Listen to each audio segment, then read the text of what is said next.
ఓం నమ శివాయ శ్రీమాత్రే నమ. మిత్రులకి శ్రీభిలాషులకి అలాగే నన్ను ఎంతగా ఆదరిస్తున్న యూట్యూబ్ ప్రేక్షకులందరికీ కూడా పేరు పేరు ధన్యవాదాలు.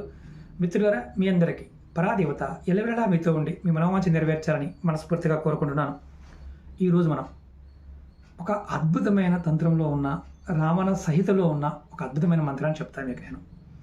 ఈ మంత్రం చేయటం వల్ల అంటే పేదరికం అంటే ఏదైతే మీరు బాధపడుతున్నారో, పేదరికంతో బాధపడుతున్నారో అది తొలగిపోతుంది. 7 జన్మలు మీరు ఏడు సార్లు పుట్టినా సరే ఒక రాజుగా అంటే రాజుగా అనుభవిస్తారు. అలాగే మీలో ఉన్న నకారాత్మకమైన స్థితి పోయి లక్ష్మీ యోగం కలుగుతుంది. ఆ మంత్రం ఏంటి చెప్తాను, మీరు ఈ మంత్రాన్ని నోట్ చేసుకోండి. అలాగే వీడియో డిస్క్రిప్షన్లో కూడా ఈ మంత్రాన్ని పెడతాను. ఓం నమో శ్రీం క్లీం విఘ్న వినాశాయ నిధి దర్శన ధ్వహ ధ్వహ కురు కురు స్వాహ. మరొకసారి చెప్తాను.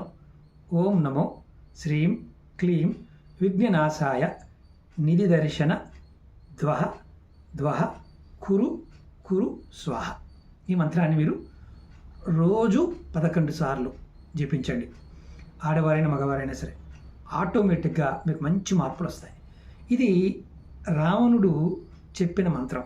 అంటే రావణుడు ఎవరైతే బాధల్లో ఉన్నవారు అంటే రావణుడు మంచి పండితుడు, జ్యోతిష పండితుడు, తంత్రము మంత్రం అన్నీ తెలుసు, వేదాంగాలను చదివినవాడు. అందుకే రావణ్ణి రావణ బ్రహ్మ అన్నారు.